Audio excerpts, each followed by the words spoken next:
श्री कवि महोदय श्री शंभू मनहर सर, बहुत बहुत धन्यवाद आपका, जिन्होंने आपने इस योग्य समझा कि आज इस पावन दिवस पर हमें दो शब्द कहने का अवसर प्राप्त हुआ। प्यारे विद्यार्थियों, आज का यह दिवस जिसे फेयरवेल या विदाई समारोह के रूप में जाना जाता है, इस दिवस की महत्ता को पहले आप सभी समझें। यहाँ पर कक्षा 11वीं और 12वीं के सभी संकाय के विद्यार्थी हैं, जैसा मुझे बताया गया है। इस दिन कक्षा 12वीं के विद्यार्थी बड़े प्रसन्न चित्त दिखाई देते हैं कि अब कक्षा 12वीं की परीक्षा हो गई। लेकिन मैं एक बात आप सभी लोगों को बता दूं बेटे, कि आप सभी लोगों के माता पिता के मन में एक प्रश्न है कि अभी तक तो मेरा बेटा या बिटिया कक्षा 12वीं तक थे, अब 12वीं के बाद क्या। ये वही स्थिति है कि जब कोई एक बच्चा कॉलेज में अध्ययन करता है, कॉलेज में पढ़ाई करता है और कॉलेज से जब पास हो जाता है तो वो बेरोजगार कहलाता है। अर्थात कक्षा 12वीं का विद्यार्थी जो अभी कक्षा 12वीं में है, इसके बाद अब जो आपका निर्णय होगा, ये निर्णय कि हम आगे क्या करें, बहुत मायने रखेगा। इससे आपका आने वाला भविष्य तय होगा। सोच समझ कर निर्णय लें। आगे जीवन में आप क्या कर रहे हैं, अपने ऊपर आत्मविश्वास बनाए रखें। याद रखिए, आपकी रुचि जिस कार्य में है उसे करें आप, क्योंकि जब आप अपने पूरे मन से, रुचि के साथ, इंटरेस्ट के साथ कार्य करेंगे तो सफलता 100% मिलना है। हमने और आप सबने एक 3 इडियट मूवी देखी ना सबने? उस मूवी में यही बताया गया है कि जब बच्चा जन्म लेता है तो पिता पहले ही तय कर देता है कि मेरा पुत्र इंजीनियर बनेगा या डॉक्टर। ये तय आपको करना है, या आपको रुचि लेना है, आपके इंटरेस्ट जिस कार्य में है। यकीन मानिएगा, बस सिर्फ एक बात आप जीवन में ध्यान रखें कि जो भी निर्णय ले उसमें अपना 100% दें। यदि आपने कक्षा 12वीं के बाद में इंजीनियर बनने का सोचा है, बहुत अच्छा है, लेकिन आपकी यदि रुचि है तो आप इंजीनियरिंग करें।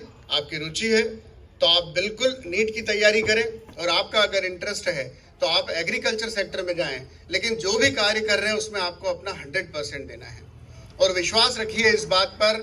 एक बहुत छोटी सी कहानी के माध्यम से मैं आपको अपनी बात भी समाप्त करूंगा, और साथ ही साथ बताना चाहूंगा कि आप स्वामी विवेकानंद विद्यालय में जहां हैं, तो आपको हमेशा विश्वास बनाकर रखना चाहिए कि आप जहां पर हैं सबसे सर्वोच्च उत्कृष्ट संस्था है। जी हाँ, मैं आपको बता दूं,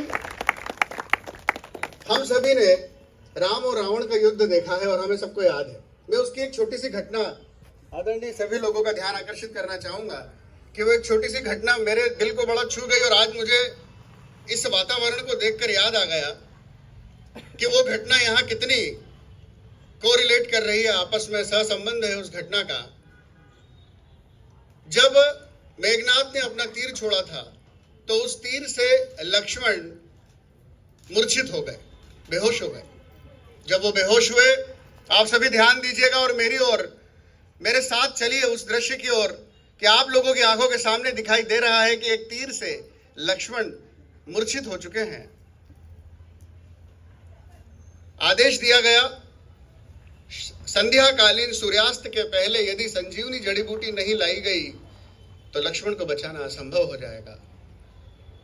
ये बात जब सीता मैया तक पहुंची तो वहां के राक्षसों ने सीता मैया को खबर दी कि अब आपका देवर लक्ष्मण नहीं बच पाएगा, क्योंकि उसे मेघनाद ने तीर मार दिया है और वो मूर्छित है, और शाम तक तो संभव ही नहीं है कि वो बच पाए। सीता मैया बड़े जोर जोर से हंसने लगी।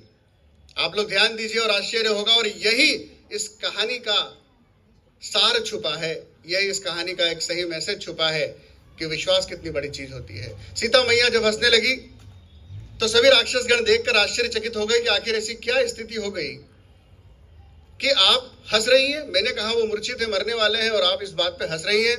तो उन्होंने कहा, हे राक्षसों, तुम्हें नहीं पता है कि आज लक्ष्मण जिनकी गोदी में है वो तीनों लोक के स्वामी हैं, वो श्री राम हैं, और जो जड़ी बूटी लेने के लिए गए हैं वो सबसे बड़े महाबली हनुमान हैं, और जिनका साया किसी भी मूर्छित व्यक्ति पर हो तो वो कैसे मर सकता है, उसे कुछ हो सकता है क्या।